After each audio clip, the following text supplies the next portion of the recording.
Assalamualaikum warahmatullahi wabarakatuh. Waalaikumsalam warahmatullahi wabarakatuh. Selamat datang Pak Suryadi Selamat datang. di podcastnya Dipasena, kanal Dipasena. Nama Suryadi, Suryadi ya. Umur berapa Pak? 51 tahun. Saya kelahiran 72. Berarti sudah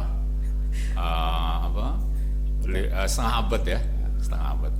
Asal dari Saya dari Gunung Kidul, Yogyakarta. Gunung Kidul, Yogyakarta, jauh sekali ya. Jauh. Merantau ke sini. Merantau dan nyangkut di Dipasena. Nyangkut di Dipasena. Rawajutu Timur.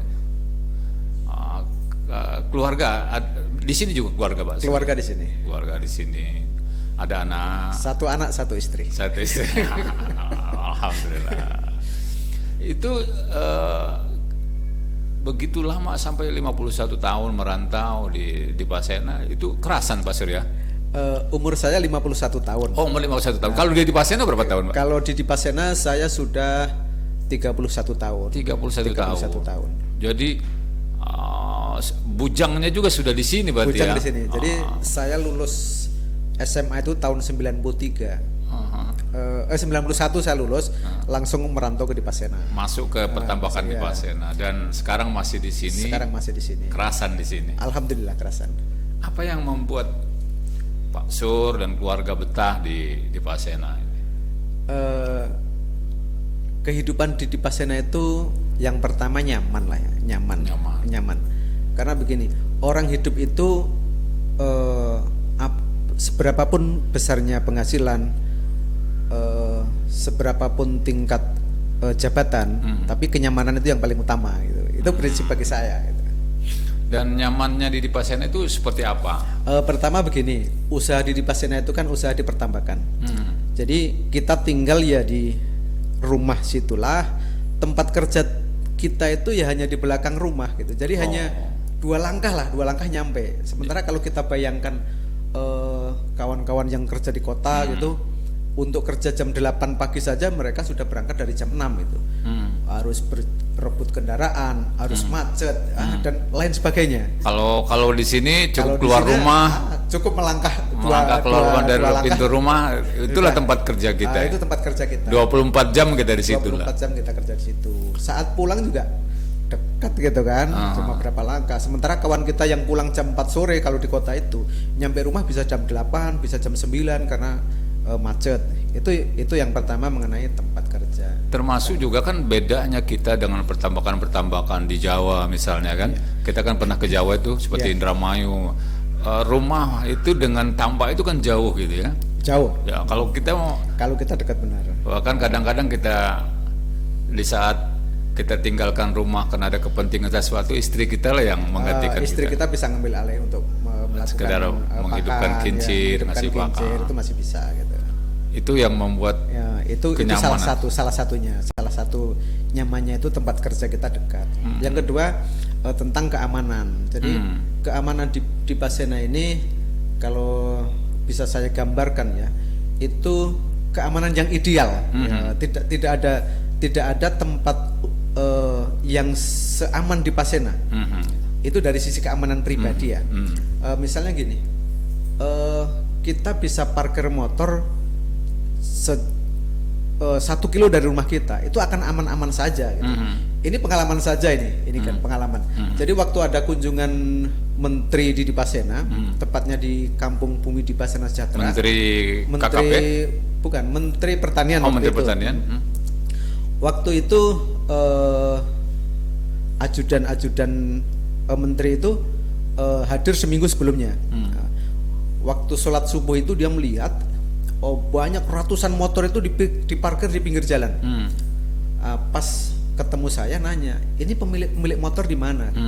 Rumahnya jauh Pak dari sini, ada yang 1 kilo, ada yang 2 kilo. Ini aman di sini, aman. Kalau di Jakarta udah hilang katanya. Bahkan kalau sekarang kalau kita lihat misalnya daerah-daerah 61 parkirnya mobil ya. Mobil juga kayak ditaruh-taruh aja ya kayak. Mobil juga parkirnya bisa 10 kilo dari rumah, tapi aman-aman saja gitu. Itu faktor keduanya. Faktor ketiganya adalah dalam mencari biaya hidup itu di Dipasena lebih mudah ya. Saya pikir gini, untuk hidup kebutuhan pokoknya orang hidup itu kan makan. Di Dipasena itu asal kita punya beras sama bumbu udah bisa hidup kan. Nah, masalahnya gini, ikan itu juga luar biasa banyak di kanal-kanal kita. Kalau dulu sampai melimpah ya, kalau sekarang kita nggak bisa bilang melimpah, tapi masih banyak gitu. Asal kita masih mau melempar jala di kanal outlet depan rumah itu kita masih bisa dapat lauk gitu. Terus kayak tanam-tanaman, cabe kita bisa nanam di pinggir-pinggir tambak. Terus sayuran yang lain seperti terong, kacang panjang, kelapa itu masih bisa kita tanam di seputaran tambak. Itu masih sangat memungkinkan. Jadi itu satu kebutuhan pokok kita sudah bisa tercukupi dari situ. Jadi soal keamanan, terus kenyamanan, terus soal pakan itu tadi soal makan ya. Oh gitu. Kalau rumahnya sendiri gimana? Kalau rumah awalnya memang rumah kita itu panggung ya, jadi semi panggung lah, hanya paling 1 meter dari tanah. Konstruksinya memang panggung karena keamanan mungkin banyak di sisi rawa juga ya. Pertama waktu masih bukaan baru rawa itu pertama, tapi kalau sekarang banyak yang sudah perlu renovasi, akhirnya mereka buat yang rumah sudah diturunkan, jadi ada pondasi, ada keramiknya, dan itu sangat nyaman bagi saya karena di depan kita ada kanal yang airnya itu berganti tiap hari gitu. Airnya berganti pasang surut dan tidak habis-habis gitu. Sementara di belakang kita itu ada tambak sebagai penghasil rupiah bagi kita. Dan pasang surutnya itu ada makhluknya, ada ikannya ya. Ada ikannya itu. Bukan tempat comberan kan? Bukan comberan. Airnya juga bersih gitu. Terus angin juga kencang di situ. Jadi walaupun di pinggir pantai, tapi di sini itu kan anginnya terus sejuk itu yang bikin nyaman lah ini seperti itu. Jadi dari banyak faktor tadi kenapa saya betah di sini sampai 31 tahun gitu. Ya karena kita lihat kan banyak juga kawan-kawan yang justru misalnya buat rumah di luar gitu, menganggap bahwa di Dipasena itu sementara gitu. Akhirnya di luar juga nggak diurus rumahnya kan. Atau akhirnya terpaksa istrinya keluar dan dia akhirnya sendiri di sini, akhirnya lama-lama nggak kerasan juga. Jadi apa ya, kalau kita lihat tadi dari sisi keamanan, kenyamanan, sandang pangan kita cukup, tapi kadang-kadang karena nafsu dan kondisi misalnya justru yang kita ciptakan sendiri sehingga kita nggak kerasan gitu ya. Nah begini kan, jadi itu memang fakta ya. Kita kalau misalnya dapat hasil di sini, kita mencoba membuat rumah di luar. Kita bikin rumah di sana. Karena saya nggak ditempatin, istri pindah. Akhirnya kita di sini tidak nyaman lagi. Tidak nyaman lagi ya, kita jauh dari istri ya. Sementara kalau misalnya gini, kita mau menilai rumah itu yang ada di kota dengan di sini. Kalau kita misalnya menyuruh seorang marketing gitu untuk membuat gambaran rumah, pasti rumah di Dipasena itu akan lebih jauh gitu. Nilainya itu akan lebih jauh. Gambaran cara dia membuat deskripsinya itu pasti lebih, hasil deskripsi itu akan lebih luar biasa kalau kita ditambah. Misalnya halaman rumah itu, kalau di kota itu kita hidup halaman rumah kita paling cuma berapa meter? 4 meter dari jalan. Dan dempet-dempet dengan tetangga. Sementara kita kan sampai 100-200 meter 100 ya. 100 meter lah. Kita kan tetangga sebelah. Ya ada sebelah yang dekat tapi berbatasan dengan kanal. Jadi dari privasi pribadi keluarga itu sangat nyaman sekali. Sangat nyaman gitu. Halaman kita luas itu. Dan itu mungkin gini ya, diidolakan juga oleh orang-orang yang sukses di kota-kota besar. Mereka pengen punya rumah yang halamannya luas gitu kan. Saya dulu mimpinya kan hidup di desa gitu ya, jauh dari keramaian tapi ada listrik, ada internet yang 24 jam itu. Dan itu ada di Dipasena ya? Ada di Dipasena. Dan apalagi sekarang PLN kan gardu induknya dekat dengan kita, semuanya pasti terkontrol kan. Lagian juga listrik kita itu kan untuk budidaya, pasti mendapat perhatian lebih dari pihak pemerintah gitu. Jadi internet sekarang sudah banyak pengusaha-pengusaha internet yang masuk. Jadi apalagi kurangnya hidup di Dipasena gitu. Kalau kita bicara fasilitas umum gitu, fasilitas umum saya pikir sangat cukup ya. Anak-anak sekolah mulai dari TK ada, PAUD ada, TPA, madrasah, SD, SMP sampai SMK perikanan ada di sini. Di sini cukup lengkap.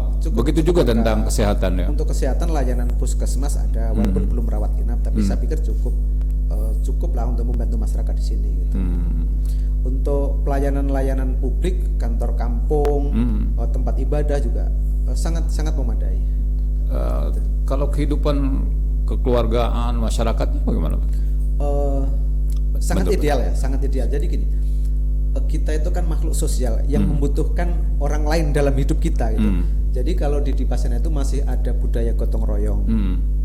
Kalau misalnya kita panen, kita masih dibantu oleh tetangga gitu. Ada jembatan yang rusak, kita masih sama-sama memperbaikinya. Jadi bukan diupah, kita masih gotong royong bareng-bareng untuk memperbaiki jembatan gitu. Misalnya ada yang sakit, kita sama-sama besok ke rumah sakit atau bahkan kalau meninggal pun kemana tempat pasti diantarkan gitu. Dan ini yang bikin orang di luar wilayah kita itu heran.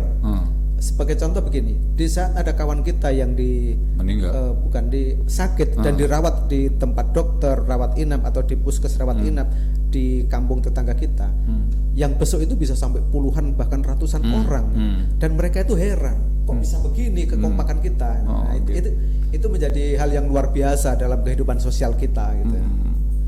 Termasuk juga kekompakan kita di dalam budidaya ya, termasuk infrastruktur budidaya. Misalnya semenjak kita kemandirian ini kan, ada hal-hal yang positif yang ditinggalkan di zaman kemitraan tuh. Dan sekarang kita mandiri, itu juga faktor-faktor gotong royongan dan soliditasnya penting ya. Benar, jadi untuk ke depan memang kita perlu kekompakan terutama dalam kegiatan budidaya. Bukan cuma proses budidayanya saja, tapi perawatan infrastruktur. Karena kata kunci yang harus kita gaungkan sekarang adalah kita perbaikan infrastruktur dan sarana pendukung budidaya itu untuk keberlanjutan budidaya dan usaha. Intinya begini, kalau kita hanya memikirkan budidaya sekarang, kita cukup dengan apa yang ada sekarang. Misalnya, toh berapa tahun lagi kita juga paling meninggal gitu kan. Tapi kalau yang kita pikirkan itu untuk keberlanjutan budidaya dan usaha, berarti kita harus memperbaiki semua infrastruktur budidaya, baik itu pintu dam, saluran main inlet, sub inlet, dan saluran buangnya, itu harus kita pikirkan dari sekarang. Dan itu tidak bisa dilaksanakan hanya per individu, itu butuh kekompakan kita. Makanya di sini ada yang tidak ada di luar tapi ada di kita, yaitu swadaya masyarakat yang sering disebut dengan investasi 1000. Itu peruntukannya untuk perbaikan infrastruktur, dan itu bentuk swadaya yang mungkin terbesar yang pernah dihasilkan di oleh Indonesia. Masyarakat ya. Masyarakat, swadaya masyarakat terbesar yang pernah dihasilkan se-Indonesia gitu. Sampai nilainya puluhan miliar, itu luar biasa bagi saya. Itu yang juga sebuah kebanggaan kita hidup di Dipasena. Iya, betul. Artinya kita tidak ada clash tentang benturan tentang syarak ya, kepercayaan. Belum pernah terjadi. Selama saya di Dipasena belum pernah terjadi sebuah clash itu, baik antar agama, antar suku, dan yang lainnya belum pernah. Syarak benar-benar tidak. Padahal di Dipasena komplit ya, komplit, dari suku apa saja, agama apa saja kita dari Dipasena. Agama dari bermacam agama ada, suku dari suku mana saja ada di sini, tapi aman-aman saja gitu.